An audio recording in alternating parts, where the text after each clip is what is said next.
বিচার চাই, আমি জনগণের কাছে, প্রশাসনের কাছে আমি বিচার চাই। কারণ এই ঘটনার পরে উনি আমার কোনো নিরাপত্তা নেই। উনি আমার উপরে হামলা করতে পারে, রশিদ মিয়া আমার উপরে হামলা করতে পারে, এটার কোনো নিশ্চিত নেই। তাহলে আমি নিশ্চিত কীভাবে হবো? আমারে প্রশাসনেরা বা আমার এলাকার লোকজনেরা, গার্জিয়ানেরা আমারে নিরাপত্তা দিতে হবে এবং কি আমারে কঠিনভাবে বিচার করলে তারপর আমি বিচার মানব। বিচার যদি না করে, এরা যেভাবে বলতেছে, যেভাবে এখন চলতেছে। রশিদ, মোহাম্মদ রশিদ এই এলাকাতে সব মানুষদেরকে ডিস্টার্ব করে। ও রাত্রে হলে সবার ঘুম হারাম করে দেয়। রাতে 3টা থেকে প্রায় 4টা পর্যন্ত, এই পর্যন্ত ও সবারই বিরক্ত করে। আমরা ওর জন্য শান্তিতে ঘুমাইতে পারতেছি না।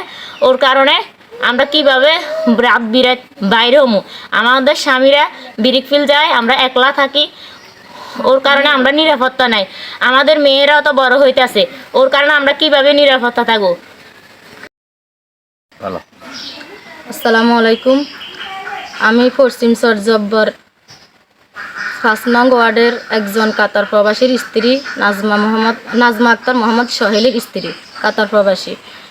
আমি এখানে আমার শ্বশুরবাড়ির পাশে আমার প্রতিবেশী মোলা ব্যাপারীগো বাড়ির ইউসুফের ছেলে মোহাম্মদ আব্দুর রশিদ।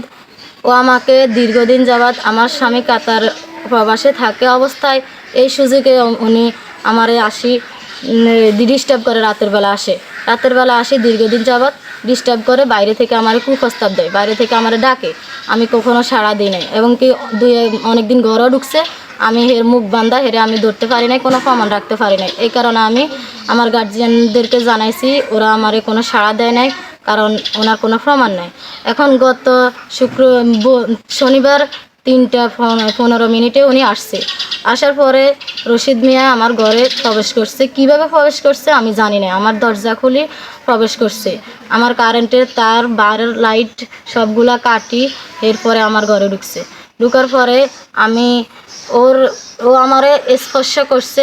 আমার গায়ে হাত দেওয়া মাত্রই আমি জাগ্রত হয়েছি।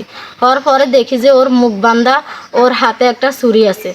এরপর আমি চিৎকার দিবার সাথে সাথে ও আমারে অনেক জোর জবরদস্তি করছে। করার পরে ওরা বলছি, ওর মুখ খুলে ফেলছি। ওর মুখোশটা খুলে ফেলার পরেও দেখি যে উনি রশিদ মিয়া, উনি আব্দুর রশিদের। পরে আমি চিৎকার মেরে বলছি, এটা তো আব্দুর রশিদ, তুই আমার ঘরে কেন প্রবেশ করলি? এটা বলে আমি ওর পিছনে দৌড়াতে ওর বাড়িতে গেছি। আমার বাড়ির গার্জিয়ানেরা, আমার বাসুরেরা, ওরা সবাই গেছে। যাওয়ার পরে আমি ওর বাড়িতে সব ওই মতো অবস্থায় খাইছি। খাওয়ার পরে আমি প্রমাণসহ ওর গার্জিয়ান হিসেবে ওর ভাই ছিল, ওর ভাই মোহাম্মদ হামিদুল্লাহ ছিল। ওনারা আমি ডাকছি। ডাকার পরে ওনারা সব কিছু জানানোর পরে উনি কোনো সাড়া দেন নাই। ওনার ভাইকে কিছু বলেনও নাই। ওনার মাকেও বলছি, কিছু বলেন নাই। এরপরে আমি ওখান থেকে চলে আসি আমার এলাকার লোকজন সবাইকে জানাইছি। আমি থানায় গেছি। থানায় গিয়ে আমি একটা জিটি করার পরে এখন আজকে 3 থেকে 4-5 দিন হয়ে গেছে। এখন পর্যন্ত আমি থানা থেকেও কোনো সাড়া পাই নাই। এবং কি আমি এলাকার যাদেরকে জানাইছি তারাও আমারে কোনো সাড়া দেন নাই। তাহলে আমি কি এলাকায় আমি কি প্রবাসীর স্ত্রী হিসেবে আমার কি কোনো নিরাপত্তা নাই? আমার কি কোনো অধিকার নাই? আমি কি এখানে এমতো অবস্থায় পড়ে থাকবো? আমার কি কোনো বিচার নাই? আমি এটা নিয়ে উপযুক্ত বিচার চাই।